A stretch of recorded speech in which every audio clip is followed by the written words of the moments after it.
الحمد لله وكفى والصلاة والسلام على أشرف الأنبياء محمد المصطفى وعلى آله وأصحابه وأزواجه وذرياته وأهل بيته أجمعين أما بعد۔ قرآن حکیم میں جو تصریف خطاب ہوتا ہے وہ بہت اہم ہے،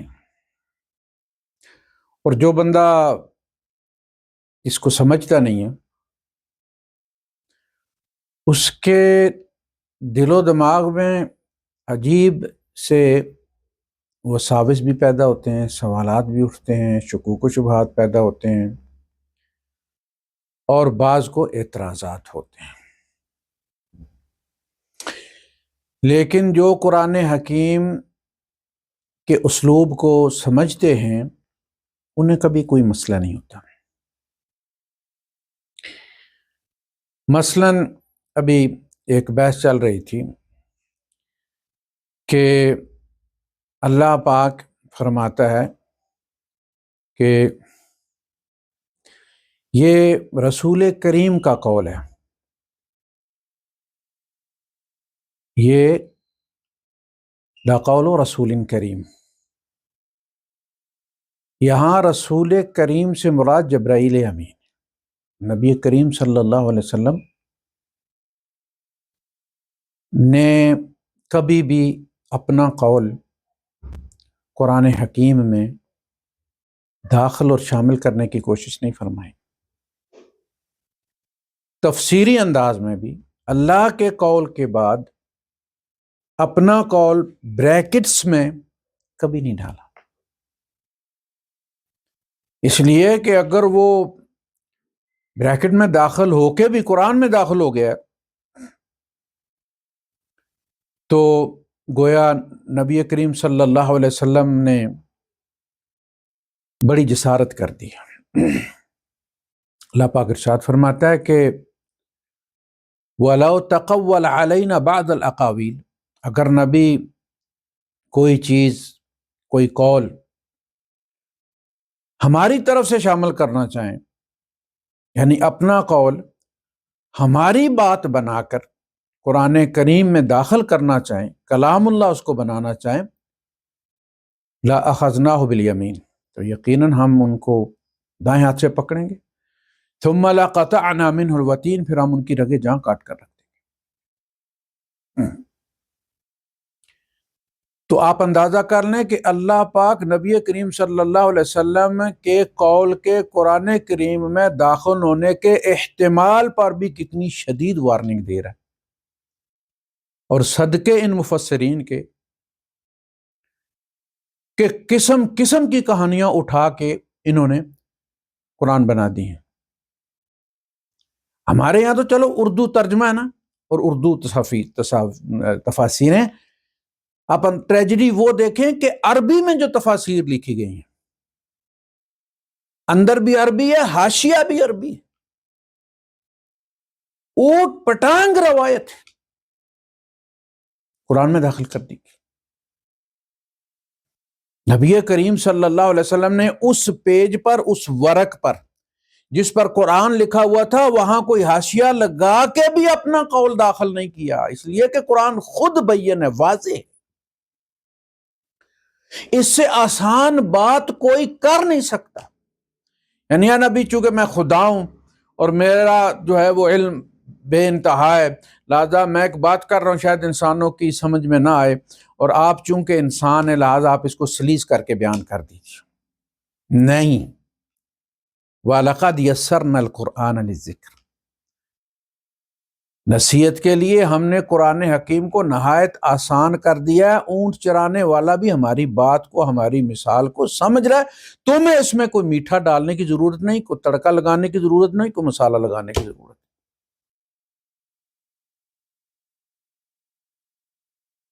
تو اللہ کے رسول کا قول قرآن میں تفسیری طور پر بھی داخل نہیں کیا جا سکتا، لیکن روایتیں نے ایسا کیا، روایات نے یہ واردات کی ہے۔ اگر آپ تورات پڑھیں تو آپ کو پتہ چلے گا کہ آدھی تورات ہماری اسلامی لٹریچر کا حصہ بن چکی ہے. آدھی تورات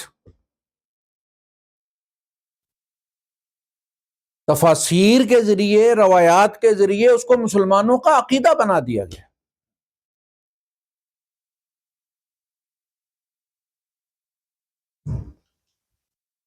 میں اب وہ مثال تو بیان کرنا چاہتا ہوں، وہ حدیث بیان کرنا چاہتا ہوں جو بیان یہ لوگ عورت، حائضہ عورت کے روزے کے بارے میں بیان کرتے ہیں کہ اللہ کے رسول صلی اللہ علیہ وسلم نے خواتین سے خطاب کیا اور ان سے فرمایا کہ کیا اللہ پاک نے تمہیں ناقص العقل اور ناقص الدین بنایا ہے، یعنی تم مردوں کی برابری نہیں کر سکتے. تو اس میں آپ دیکھیں نقص کون سے اور نقص کون سا بیان کیا جا رہا ہے، اور آپ تصور کر سکتے ہیں کہ اللہ کے رسول صلی اللہ علیہ وسلم ایسی بات فرما سکتے ہیں. چونکہ تورات میں حائضہ عورت کے اس حالت میں مرد کے ساتھ چارپائی پر بیٹھنے کی سزا ہے، اسے چٹائی ڈالنی ہے، اس حالت میں وہ فلاں کام نہیں کر سکتی، آٹا نہیں گون سکتی، وہ سالن نہیں پکا سکتی، وہ کسی کے ساتھ بیٹھ نہیں سکتی، اگر بیٹھے گی تو یہ سزا ہے. وہاں انہوں نے راویوں نے باپ دادا سے سنی ہوئی کہانیاں، چونکہ ان راویوں کا بیک گراؤنڈ عیسائی اور یہودی ہے، ان میں سے کچھ یہودی تھے کچھ عیسائی تھے ان کے دادے.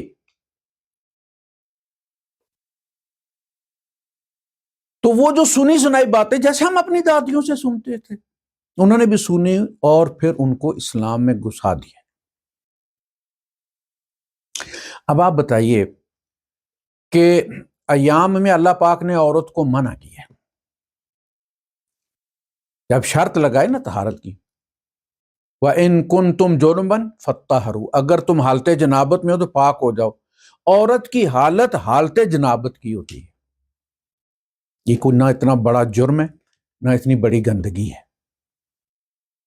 حالت جنابت ہوتی ہے اس کی. یہ غسل کر کے ختم ہو جاتی ہے، اس کی غسل سے ختم نہیں ہوتی. لہذا اللہ پاک نے اس پر اس شرط پر کہ اگر تم پوری آیت ہے نا، اذا قمتم الى الصلاة فاغسلوا يا ايها الذين امنوا اذا قمتم الى الصلاة فاغسلوا وجوهكم وايديكم الى المرافق وامسحوا برؤوسكم وارجلكم الى الكعبين، پوری آیت ہے. اور کہا کہ جب تم نماز کے لیے کھڑے ہو تو یہ کرو، وضو کرو. وَإِن كُنتُمْ جُنُبًا فَطَّهِّرُوا، اور اگر تم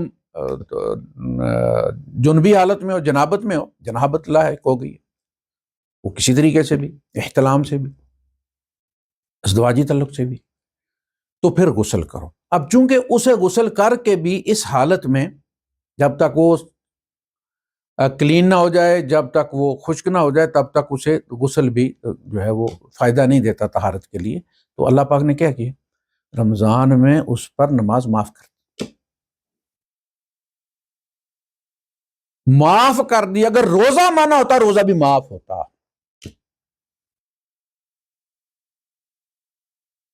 اگر روزہ بنا ہوتا نا رمضان میں تو نماز کی طرح معاف ہوتا. یہ دو خدا نہیں ہے جنہوں نے اپنے اپنے رولز بنائے.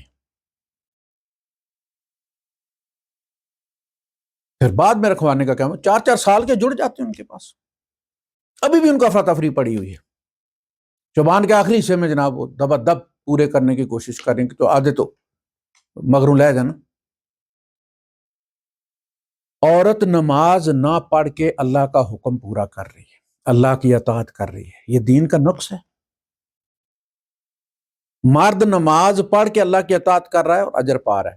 عورت نماز اللہ کی اطاعت میں نہیں پڑھ رہی نا، دل تو اس کا بڑا کرتا ہے، وہ مس بھی کرتی ہے، لیکن چونکہ اللہ نے منع کیا، اللہ کی اطاعت کر کے وہ اجر بغیر پڑھے نماز کا اجر پا رہی ہے. اسی لیے نماز اس کو دوبارہ نہیں کہا گیا لوٹانے کے لیے کہ بعد میں قضا پڑے جی. تو دین کا نقص کہاں ہے؟ دین کا نقص کہاں ہے؟ تو اس میں تم روزہ چھوڑ دیتے ہو، اسی سے پتہ چلتا ہے کہ یہ راوی کی واردات، اسی سے پتہ چلتا ہے یہ راویوں کو نبی کی طرف یہ کرنا. ناقص العقل یہ ہو کہ تمہاری جو ہے وہ گواہی آدھی ہے. کہاں آدھی ہے گواہی؟ لین دین کے معاملات میں اگر دو عورتوں کو، ایک عورت کو دوسری کی اسسٹنٹ مقرر کیا گیا کہ عورت کو حق حاصل ہے کہ وہ دوسری عورت اپنے ساتھ رکھے، یہ عورت کی فطرت ہے، وہ مردوں کے جھمگٹے میں بوکھلا جاتی ہے،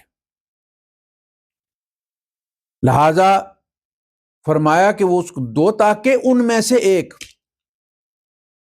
ان تضل احداہما فتذکر، وہ دوسری تذکیر کرے، یا دھیان کرے کہ باجی اینج نہیں اینج ہویا ہے، بس اتنی ساری بات۔ گواہی اسی عورت کی، یہ لقمہ دے رہی، جیسے وکیل آپ کو لقمہ دیتا ہے، گواہی آپ کی ہوتی ہے، گواہ آپ ہوتے، کہاں آدھی گواہی ہے؟ ایک عورت کی گواہی پر میں نے بندے کو لٹکتے دیکھا، ایک عورت کی گواہی پر۔ بچے کی پیدائش کے معاملے میں دائی کی گواہی دو مردوں پر غالب ہے، اس کی گواہی فیصلہ کرے گی، کہاں آدھی؟ تو یہ بات ہی منسوب کرنا کہ جی گواہی آدھی ہوتی ہے، غلط، صرف ڈاکومنٹری ہے۔ حادثاتی گواہی عورت اور مرد کی برابر ہے۔ میں نے عرض کیا کہ بچے کے معاملے میں دائی کی گواہی مرد سے زیادہ قوی ہے، لیکن عام حالات میں قتل والی جگہ پر اگر دو عورتیں ہیں تو دو عورتوں کی گواہی ہوگی، ایک عورت کی گواہی ایک عورت کی گواہی ہوگی۔ اس نے نہیں کہا جا کہ تمہاری آدھی گواہی، سرکمسٹینشیل گواہی دونوں کی برابر ہے۔ یہ کیسے ممکن ہے کہ ابھی کہیں ڈاکہ پڑنا ہے، کوئی قتل ہونا ہے، تو پہلے سے تیار کر کے رکھے جائیں ایک مرد اور دو عورتیں کہ تم یہاں کھڑی ہو جاؤ، گواہی کا نصاب پورا کرنے کے لیے ابھی یہاں قتل ہوگا، تم نے گواہی دینی ہے۔ وہ بھائی وہاں موقع پہ ایک عورت ہوگی تو ایک گواہی دے گی، اور وہ ایک پوری گواہی ہوگی۔ ڈاکومنٹری ہوتی ہے، ایک بندہ طے کرتا ہے کہ ہاں جی رجسٹری ہونی ہے تو کون کون گواہ رکھنا ہے، وہاں چونکہ تم نے طے کرنا ہے تو کہا کہ دو عورتیں کر لو تاکہ ایک بھول جائے تو دوسری اس کو رکھے۔ یہ نہیں کہا کہ اس لیے کہ اس کی گواہی نصف ہے، یہ نصف کا لفظ کہیں استعمال نہیں ہوا، اور اللہ کے رسول یہ بات فرما سکتے تھے کہ تم ناقص العقل ہو چکے، تمہاری گواہی آدھی، اس کی گواہی آدھی ہے ہی نہیں، اور چونکہ تم جو ہے وہ روزہ اور نماز نہیں کرتی اس میں حیض کی حالت میں، لہذا تمہارا دین ناقص ہے۔ ایسی بات اللہ کے رسول فرما سکتے تھے؟ حیض میں نماز نہ پڑھ کے عورت کا دین جو ہے وہ ناقص ہے یا مکمل ہے؟ ناقص ہوتا تو بعد میں پھر پوری کرواتا نا اللہ اس سے، ناقص نہیں تھا تو پوری نہیں کروائی نا، کہا کہ جا معاف ہے تجھے۔ تو یہ روایت ہی محل نظر ہے، یہ جو بھی روایت پیش کرتے ہیں اس پر سوال کھڑا ہو جاتا ہے قرآن کے مقابلے، اور ہوگا، اب قرآن کی ہی چلے گی۔ تو یہ تصریفاً انہ لقول رسول کریم، تو یہ اس سے مراد رسول کریم یعنی جبرائیل۔ تو علامہ، جیسے سورہ النجم میں فرمایا شدید القویٰ، بڑے مضبوط جو ہے جاندار اور بڑے جسے والے استاد نے ان کو پڑھایا، یعنی محمد رسول اللہ صلی اللہ علیہ وسلم۔ وہ کہتے تھے نا علامہ بشر، کہ ان کو کوئی بدا کا جو ہے کوئی بشر کہانیاں سکھاتا اور یہ بیان کر دیتے ہیں، پرانوں کی، ہمارے باپ دادا کی زمانوں کی کوئی کہانیاں سناتا اور یہ بیان کرنا شروع کر دیتے۔ لسان الذی یلحدون الیہ اعجمی وہذا عربی مبین، وہذا لسان عربی مبین، اور جس کی طرف تم اشارہ کر رہے ہو وہ تو اجمی ہے، اور یہ جو نازل ہو رہا ہے یہ تو عربی نہیں، عربی مبین ہے، شاعروں کو پسینہ آ جاتا ہے۔ کچھ سوچتا تو ہے نا بندہ کہ کیا الزام لگا رہا ہے۔ تو وہ وَإِنَّهُ لَتَنزِيلُ رَبِّ الْعَالَمِينَ نَزَلَ بِهِ الرُّوحُ الْأَمِينُ وَروحُ الْأَمِينُ عَلَى قَلْبِكَ لِتَكُونَ مِنَ الْمُنذِرِينَ۔ یہ جو ہے یہ رب العالمین کا تنزیل ہے، ڈاؤن لوڈنگ ہے، اور نازلہ بہی، اس کو ڈاؤن لوڈ کیا ہے جبرائیل نے، نازلہ بہی روح الامین، روح الامین نے اس کو ڈاؤن لوڈ کیا ہے، کہاں؟ علی قلبک، فی قلبک نہیں، دل میں نہیں، دل پر ڈاؤن لوڈ کیا ہے۔ آپ جب کہتے ہیں کہ ہم نے وہ ہارڈ ڈسک پر سیو کر لی ہے، یہ نہیں کہتے ہارڈ ڈسک میں سیو کر لی ہے، جب آپ ڈاؤن لوڈ کی چیز کرتے ہیں اس میں تو آپ کیا کہتے ہیں؟ ہارڈ ڈسک پر سیو کر لی. اللہ کہتا ہے اس کے دل پر سیو کر دیا گیا ڈاؤن لوڈ کر کے. اب نبی بھولتے نہیں کیونکہ نبی نے یاد ہی نہیں کیا. اللہ نے منع کر دیا. حضور ساتھ پڑھنا چاہتے اللہ پڑھنا ولا تعجل بہ، آپ اس پر جلدی نہ کریں. آپ جلد زبان کو گھمائیں مت. بلسانک، آپ سنیں. ان علینا جمعہ وقرآنہ، یہ ہماری ذمہ داری ہے کہ اس کو یہاں محفوظ کرنا اور پھر آپ سے پڑھوانا. بڑی بڑی سورت نازل ہوئی اور اس کے بعد نبی کریم صلی اللہ علیہ وسلم نے بغیر اس کو رٹا لگائے کہیں چٹائی کر کے بیٹھ کے اکیلے یاد کرنے کی بجائے اگلی نماز میں اس کو پڑھ دیا. تو یہاں جو قول ہے انہ لقول رسول کریم ذی قوت عند ذی العرش مکین مطاع ثم امین، وہ عرش والے کے نزدیک بڑا مکان ہے، اس کا بڑا سٹیٹس ہے جبرائیل کا، یعنی اس رسول کریم کا. اور آسمانوں میں اس کی بات مانی جاتی ہے، یعنی آسمانی فرشتوں کے وہ سردار ہیں. مطاع ثم امین، پھر امانت دار ہیں. جبرائیل امین امانت دار ہیں، کہیں کوئی چیز ادھر سے ادھر نہیں ہوئی، جیسا حکم دیا گیا وہ پہنچا دیا. تو یہ تصریف کلام جو ہے نا کہ خطابت پتہ چل جاتا ہے کہ اب یہاں کون بول رہا ہے. جیسے سورہ طٰہٰ میں جبرائیل امین ارشاد فرما رہے ہیں اللہ پاک کی طرف سے القاء کردہ جواب دے رہے ہیں. جواب دینے والے کون ہیں؟ جبرائیل امین. کل کہنے کی بھی ضرورت نہیں، بات چل رہی ہے، باتوں کے درمیان اللہ کے رسول صلی اللہ علیہ وسلم کے دل میں خیال آیا کہ جبرائیل جو ہے وہ اگر آ جائے، یا آپ نے جبرائیل سے کبھی بات کی اور کہا کہ کبھی آ جایا کرو، وقت نکال کے بیٹھ کے بندہ مذاکرہ کر لیتا ہے. تو وہ کہتے ہیں وَمَا نَتَنَزَّلُ إِلَّا بِأَمْرِ رَبِّكَ، سرکار ہم خود نازل نہیں ہوتے، وہاں سے گیٹ پاس ایشو ہوتا ہے تو ہمیں نکلنے دیا جاتا ہے. ہم اپنی جگہ سے جو ہے وہ ہل نہیں سکتے. وَإِنَّا نَحْنُ لَصَافُونَ، ہم صفیں بنا کر وہاں کھڑے ہوتے ہیں. وَإِنَّا لَنَا، ان کے لیے مقام معلوم، ہر بندے کا پتہ. جیسے وہ بڑی پارکنگ میں جائے نا آپ سرکار کے تو لکھتا ہے یہ سیکٹری صاحب کی پارکنگ ہے، اور باہر لکھا ہوتا ہے سیکٹری، انڈر سیکٹری، اور پھر فلاں اور فلاں. اسی طرح ہر فرشتے کی جگہ مقررہ، جبرائیل کی اپنی جگہ ہے، فرمایا ہل نہیں سکتے، ہر وقت منتظر رہتے، صافون صفے بنا کر.